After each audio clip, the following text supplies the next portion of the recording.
Newsfirst Newsline with Faraz Shaukutali. Good morning and a very warm welcome to Newsline, live from the Newsfirst studios in Dawson Street in Colombo. And joining me this morning is my colleague Bundler Jayasekara. Good morning, Bundler. Good morning. Did you come by Rajagiri? No, I came down the Gold Road, Marine Drive actually. Very nice drive that was too. And also joining us this morning is a sustainability expert, Mr. Uchita D'Souza. Very good morning to you, Uchita. Good morning, Faraz. Good morning, Bambi. And thank you very much for being on Newsline. Sustainability expert. How's Sri Lanka doing? We have a new ministry. Do you have a budget? Of course, we have a budget. Is it enough? If you're asking whether we have an adequate budget, that's a different question. So why have they got this ministry? Is it just to give Gamini Javik Pereira a job? And how many advisors? Your advisor? How many advisors? Now, Lakshman Kiriale got 94 coordinating secretaries. There are two advisors to the ministry, Professor Sarat Kotagama and myself. Professor Kotagama is in charge of the wildlife component of the ministry, and I handle the sustainable development component of the ministry. Right. What exactly is that? Sustainable development. Sustainable development, the comprehension of sustainable development is critically important to understand in this time on earth, at least. Firstly, development has been known to have a single bottom line of economic growth, and that is where we have brought this world into various critical problems. Now, people who talk about sustainable development talk about environmental, social and economic convergence in development at the same time, not separately. Right. So when we are planning development, we believe that we plan sustainable development. And sustainable development cannot be planned on economic growth per se. It needs to take into account the economic dimensions as well as the environmental and social dimensions. I see. So there is what I feel is I'm open for correction. There is so much of jargon, so much of discussion. But what things are? Do you think things happen? Ground level? There are two ways of looking at it, Bandula. The discourse came into the world mostly from the 1972 Stockholm Environment Conference, the Human Environment Conference.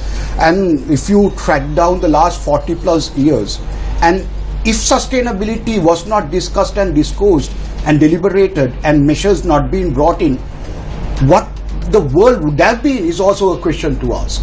There are serious amount of measures that has been taken in the world. For example, the United Nations system has 500 plus multilateral environmental agreements, and it translates and transforms into national level environmental agreements that prevents and that delays the inevitable destruction that the development model, the growth model brings in. So obviously there has been a serious impact of keeping the world at least at this level. Can I ask you, is there anything notable that our country has done, let's say, in the last 10 or 15 years? What have we done? First of all, sustainable development must not have a single connotation of environment only.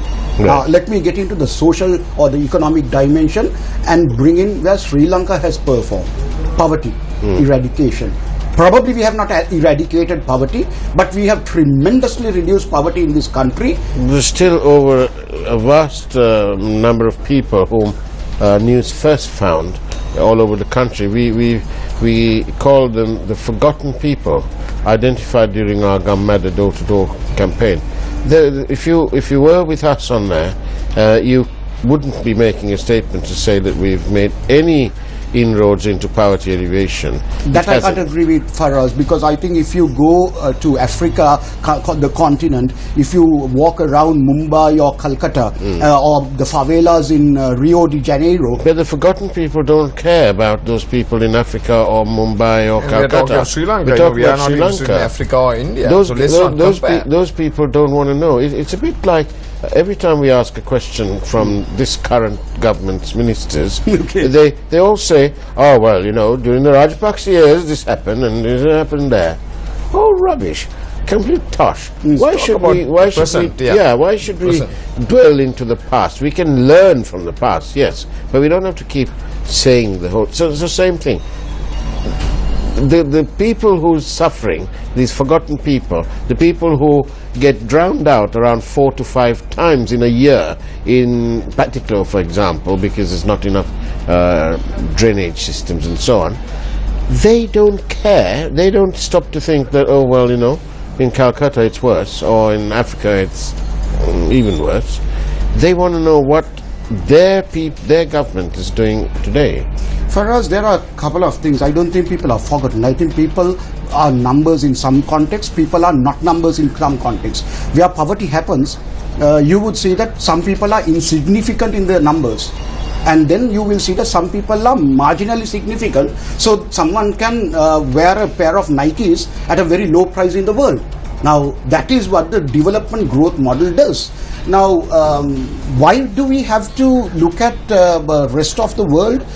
It's not just because we are making a comparison from here to there, but to understand that what sustainable development talks about and what poverty alleviation talks about. Now, Muhammad Yunus in 2007-8, somewhere around that, accepting the Nobel Prize, he very clearly said that poverty is something that should be in museums.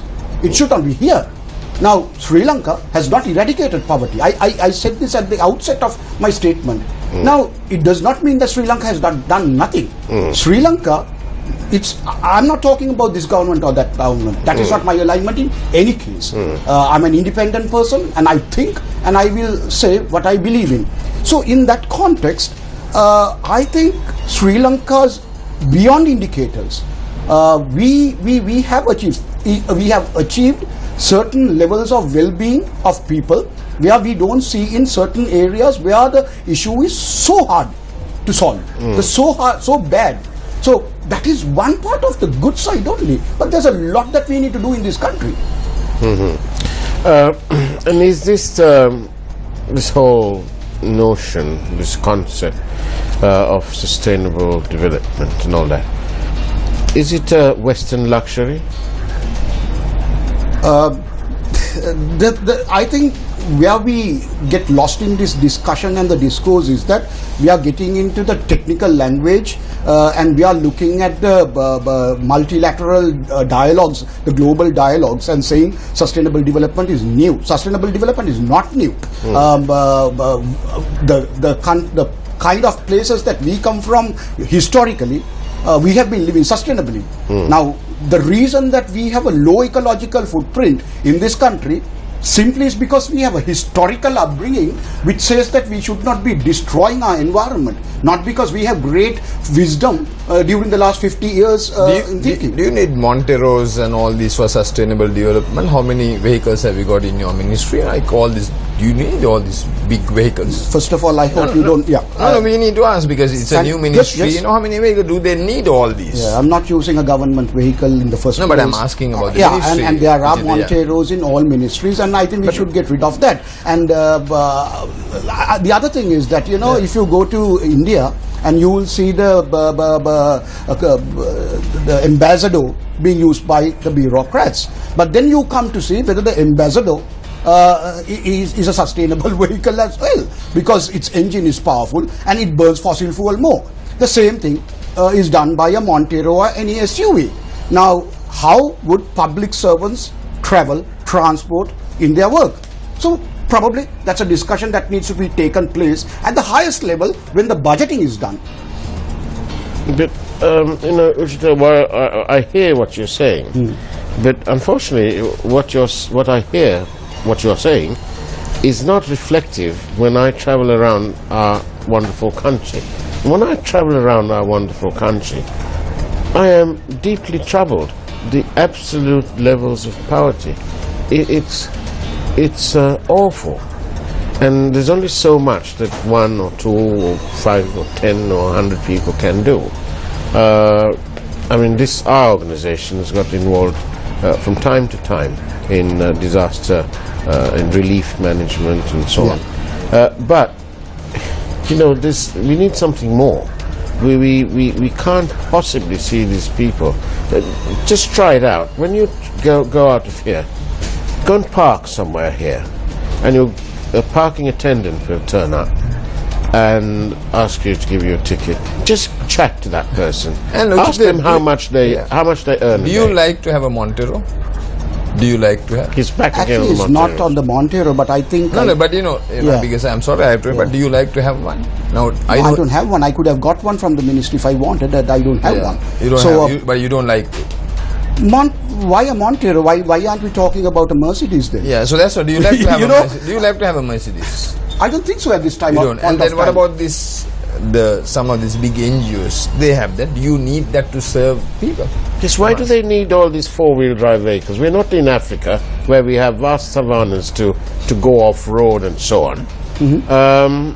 We're perfectly all right with on-the-road cars. Why this need to have off-road? How many times do these cars actually go off-road? I think what we need to do is we need to talk about the megapolis transport plan and ask them what is the status that is going to be, how many Monteros must be on the road, how many SUVs must be on the road, and then we also need to get into a discussion as to why our taxing is going up on the hybrids.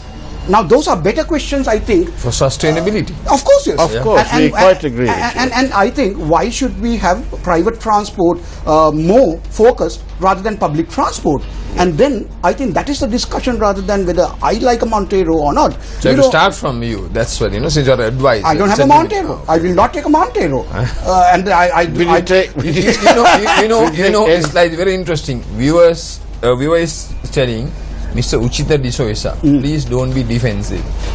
People are one of the Newsline. Are you being defensive? Are you being defensive? Why should I be defensive? I mean, I've been 30 years in civil society. All right. I'm 3 months into as an advisor of the ministry, and with a very good minister or ministry. I think that technically the cabinet appoints as to the minister, but you will see, Bandula, if you investigate deep down and come and see how we operate, that I do perform with the entire ministry, because I think it's up to each individual to define their own work role and ethics and principles how they do.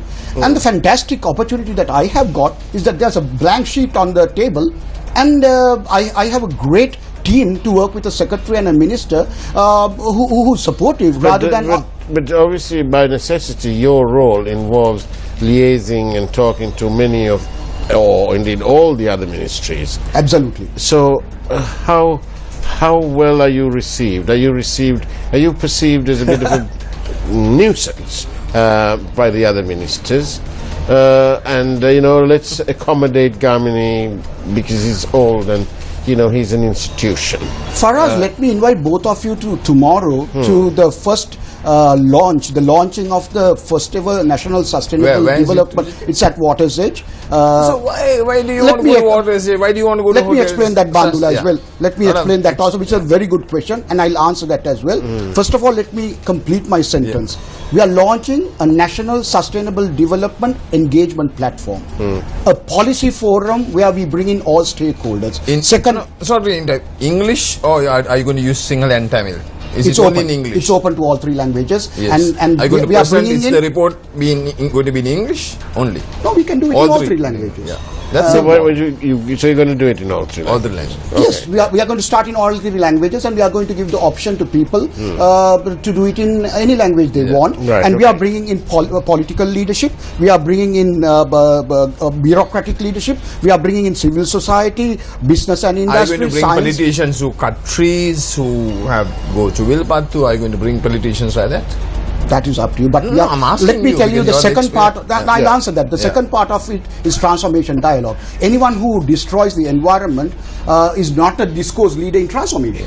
And I think who is coming are people that we want to believe who wants to be part of the transformation. And transformation is a process that we need to move from where we are today into idealizing a point and making transition processes. Now, to answer your question, why the Water's Edge? There were three or four places we were looking at.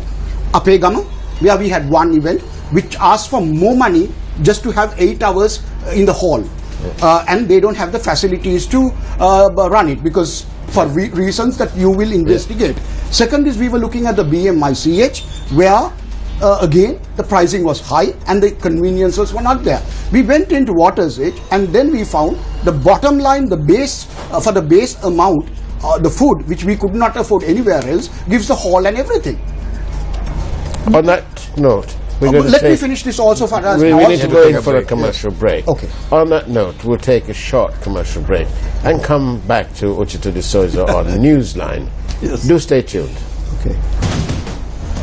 Welcome back to Newsline, where we're joined by Uchita de Souza, a sustainability development expert. But sorry to interrupt, but before you move to Uchita, what is there in this report on the island about the central bank? I thought you are the expert on central bank. Yes, the island attempts to write about bravely and is almost a dying breed of the media that haven't been influenced by various people to ignore the so-called bond issue. There's no doubt the central bank's bond issue is a very, very suspicious transaction. That was a 30-year one. Subsequent bonds, we see the EPF buying from the secondary market when they have actually got a license to act as a primary dealer and buy from the top. So, you know, it's a bit like you, Bandula. If you can buy a car directly from the manufacturer, which you can't, Yeah. right, as a private citizen, Maybe I just get the norm. can rent a car from you. Yes, or you can go and buy it from a dealer, right? So depends where you can get a better price. And so the similar thing, and the central bank, the governor, continues to ignore all requests from myself and from our network to explain himself. So can we say that he'll sustain himself and maintain himself, or Well, we'll have to very maintain him? unfortunately, he's got the necessary people to help him to sustain himself and to perpetuate his awful Friends rule with benefit. over the as central bank's Friends governor. with benefit. Well done, the island, for keep highlighting these things. Don't forget. But sad for Sri Lanka for But us. sad for Sri Lanka. We do hope that His Excellency the President will listen and act on what the people are saying, especially the people in the market themselves. Back to sustainability. The expert. And the seminar at Waters, expensive seminar. Yes. Now, why is this? Is it so? You explained that you had a better deal from Water's Edge. Look, You could have held it outside your ministry. In the car park. Like the people in Gaul Cricket Club who were not able to use the Gaul Cricket Club's facilities, so they had their AGM outside. Or your car park could there are considerations. First of all, let me say that I'm not going to defend anything, and I just got a response saying that defensive, which does not come from me in any case. US are saying That's fair enough. That's fair enough. But I will be answering the questions We as appreciate that, it comes, Bandula. If we want to bring in diverse amount of people from different sectors, and we are not talking about just a civil society event. Now we do under a tree. We have done it all over the country and all over the world. But if you want to bring different people into a room, there are mental contexts that you need to take into play. There are protocols that goes into a government, and I'm not the decision maker on that, to be very honest. I make the decision on the content, which I'm very happy about it, and I would be running the content and the show tomorrow along with the minister and the secretary. But I'm more interested in the content and the context rather than the setting at this stage, because I think we are in a very sensitive period of policy evolution in this country, and I think we need to bring in all parties into a common platform. I think there were a couple of reasons, and to be very honest, Bandula, I side with you because I think it's a good question that we have no answers. For the last 30 years, we've been asking for a place without air conditioning, without all this big stuff. Can we have a place that can make it cooler? And the building designs of architects must come into play. And there is a great market of demand for these kind of events, at least in Colombo. On my visit to Batiklo area during the Gammadda program, I went into this little shack made out of coconut or palm things. It was pristinely clean. It was well swept and it was clean. Everything was in order. It was wonderful, excepting that you had to bend nearly two to get in because it was low. There was a 15-year-old girl there studying for O-levels, I think she said. And she disclosed that they get watered out or, flooded out around 4 to 5 times in a year. So I asked her where she keeps her books. Oh, she said she's used to that. She keeps it as high up as possible, close to the roof. Now then, how do you think that girl will feel when she comes to Colombo and she sees all these events being held in Water's Edge, in the Noonis Hall, in this hall, in that hall?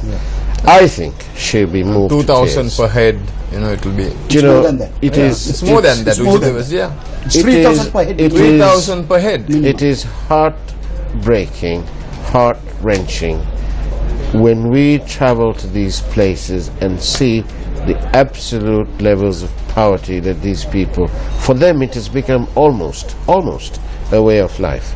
It is not some Western indulgence that we are able to go and see them. We try to do what we can. But those people are desperately poor and desperately short of opportunity. And yet you have all these people talking about global warming and sustainable this and sustainable that. And to me, I'm going to be very polite, it's all nonsense. Because I would rather have these monies spent first and foremost on getting the people of our country into a decent, even a half-decent standard of living. There can't be a life when these children and these people are living in such abject poverty.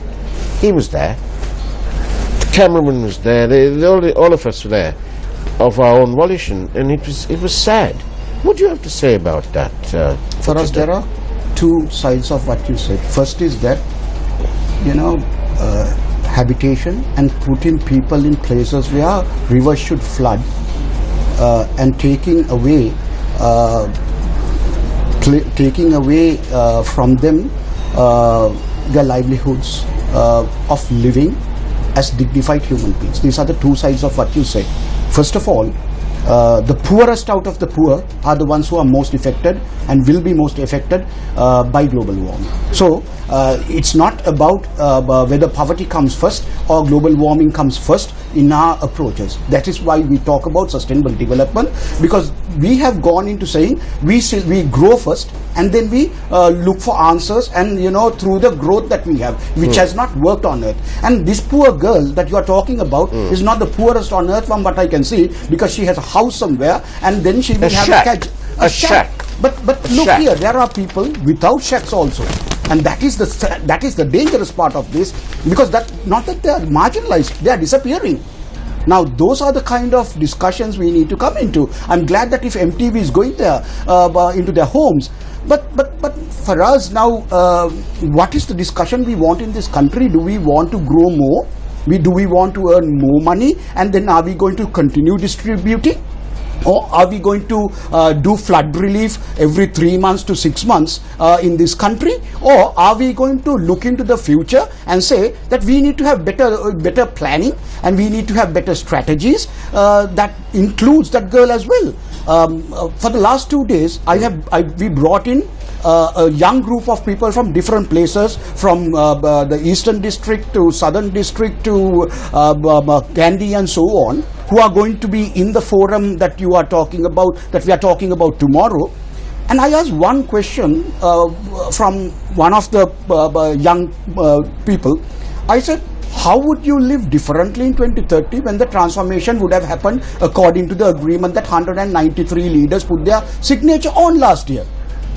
Now the problem is exactly what Bandula you asked me, which was very hard for them to answer, whether they are not going to use a SUV. or whether they are not going to live in a comfortable house with 2 stories, 5 bedrooms, 3 toilets and so on. Now, because the education system does not provide the mental capacity to think independently and say that we can live a different life better. Ujita, I don't think even these youngsters, they knew that these 193 leaders met somewhere in like luxury to discuss poverty. These people I'm talking about know, because they come from the system as well, and they have gone to the best schools as well. But I agree with Farhan. I think the problem is that what happens to this little girl in that Kajun hut, and if we don't reach out to her. I also want to ask you, this. As a Sri Lankan, Okay. and as a person who's working with the government, Okay. how much aware are you of the lack of funds For? to do various things? I don't think there's a lack of funds at all. I think there's enough funds, but how the funds are being channeled for what is the problem. I'm so glad, because I've brought you right where I want you. Very honest answer. Because there are funds. But how aware are you of the fiscal mismanagement of various governments, including this one? For example, the money that has been squandered on this solo adventure of Arjuna Mahendran, purportedly as the governor of the central bank. That's one thing. Then there's write-offs on taxes on vehicles, and write-offs on this, that and the other, and all sorts of dodgy or seemingly dodgy things which cost the people money. And yet, and what about all this money that's in the Panama Papers, the offshore leaks, the unpaid taxes? All that could have been accumulated and spent on development, perhaps even on your programs. How aware are you of all this? What is so different about what is happening now and what happened a few years ago? But that's the point. Let me That's the complete point. my Why do you want to go back then? No, I'm not saying we have to go we back. are good Whereas governors I'm now. an activist. I've been an activist for 30 years and I don't see any difference that is taking place. That is my answer. And what I'm saying is that we need to look into more systemic and structural changes rather than, the little stuff and putting someone here and there.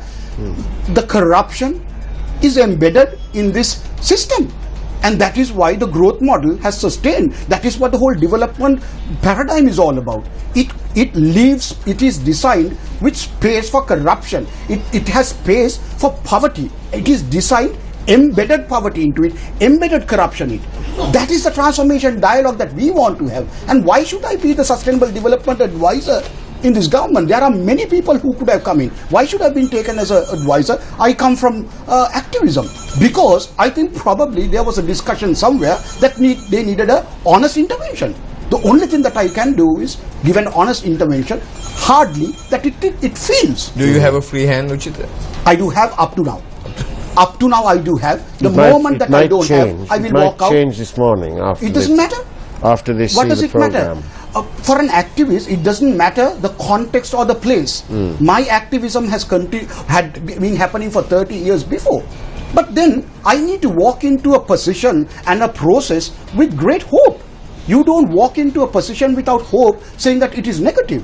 I have hope, and I'm very positive that we can do good things here. I'm not saying that we are going to change You got overnight. a good Director General also. Absolutely, Sumit Pilapitiya. Yeah, Dr. Sumit Pilipiti, who left the central bank and joined. He's going to be on our World program. Bank. World Bank. Yes. World Bank. Sorry, Yes. that he's going to be on our program next week. That is fantastic, and we have had this discussion, and I believe the appointment comes from very high as well, and I think people like us need to work with honesty, integrity, without carrying buckets for anyone. Thank you very much, Uchita D'Souza, for being on Newsline. We appreciate your presence, and we look forward to welcoming you on our network again. Thank you. Bandula, thank you very much. And a very quick thought for the day. People inspire you or drain you. Choose wisely. On that note, enjoy your day. Have a wonderful week ahead, and take care. God bless.